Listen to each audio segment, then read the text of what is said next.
Hello, my name is Kashali, and today I will be talking to you about a project that covers a baseline assessment of visceral leishmaniasis programs in Eastern Africa. Leishmaniasis is a disease caused by a group of protozoan parasites called Leishmania. This parasite is transmitted to humans through the bite of an infected female sandfly. There are four different clinical types of leishmaniasis. Of these, the most severe is visceral leishmaniasis, VL, also known as Kala-Azar. Visceral leishmaniasis affects the internal organs and is the second leading parasitic killer after malaria. This vector-borne disease puts over 1 billion people around the world at risk, crippling their chances of living a healthy and productive life. The global burden of VL is concentrated in Southeast Asia, South America, and Eastern Africa. After drastic reduction in Southeast Asia over the past 2 decades, Eastern Africa has become the new focus. Ethiopia, Kenya, and Sudan are among the few countries that host over 95% of annual cases worldwide. New cases of VL are emerging for many reasons in Eastern Africa. While standardized reporting of VL has been happening across East African countries, the data is uneven. Currently, the true extent of the state of programming, data reporting, and surveillance is unknown. This study has been carried out to fill these gaps. The following research was carried out in 5 VL endemic countries in East Africa: Kenya, Uganda, Ethiopia, Sudan, and South Sudan. The baseline assessment consisted of a quantitative and qualitative approach. We first evaluated the state of VL programming in these 5 regions. 15 remote interviews were used to collect information from key stakeholders, such as program managers, frontline workers, and researchers. The interviews were audio recorded and then transcribed verbatim. Transcripts in foreign languages were professionally translated into English for analysis. After evaluation, we then assessed the capacity of these 5 countries to host VL programming. This consisted of distributing semi-structured questionnaires to 17 healthcare facilities known to diagnose and treat VL. Lastly, we ran a metric analysis of current and relevant data that is publicly accessible. This data was sourced from national routine health information systems and other data repositories such as datasheets, surveys, and public clinical records to better understand programming needs. As a result, our study revealed present challenges hindering access, coverage, and use of VL services in 7 different sectors, the first being government.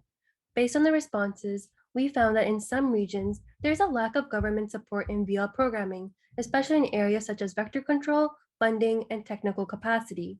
The next challenge is funding. Program implementation is next to impossible without the financial resources to sustain it. With lack of government involvement, VL funding is almost 90% donor dependent. Therefore, limited funding leads to limited coverage. As a consequence, limited funding impacts research activities within these regions. The government understands very little of the research being conducted, and this affects implementation. Moving on, the next challenge is a lack of cross-border collaboration. VL elimination can be achieved if endemic countries work together to upscale solutions. VL programming gets disruptive due to migration, conflict, and environmental changes. Tribal wars, flood, and famine make some areas inaccessible. Similarly, programming is also disrupted on the management level. The VL supply chain is not regulated by the government, thus making inventory management and distribution problematic. Lastly, facilities lack the right technology, such as laboratories and testing tools, to accommodate patients. Poor transport due to blocked off roads and ports of entry hinder early access to care. Limited coverage leads to greater transmission and higher burden within the region. We suggest that for next steps, we must divide our efforts to 6 key sectors. Our first recommendation is establishing cross-border collaboration and partnerships through government involvement and other organizations like the UN. A hierarchy of programming should be standardized across all regions. More clinical trials and studies on vaccines, as well as more broad-based research on vector control needs to occur. There is a need to share findings across countries for learning and adoption of some of these research outcomes. In terms of vector control, adoption of a proper vector control strategy will help diminish transmission. Better supply chain management is another focus. Many VL drug manufacturing companies are located outside Africa, and there should be efforts made to manufacture drugs and other supplies within Africa. Lastly, Future steps should work towards educating the masses. It is important to pass the baton and mentor young people to join the workforce in the fight against neglected tropical diseases. In conclusion, this assessment presents a renewed call to action for all stakeholders to address gaps in all facets of BL programming, without which BL will remain a neglected tropical disease and a disease of neglected populations for many, many years to come. Thank you for listening to my presentation.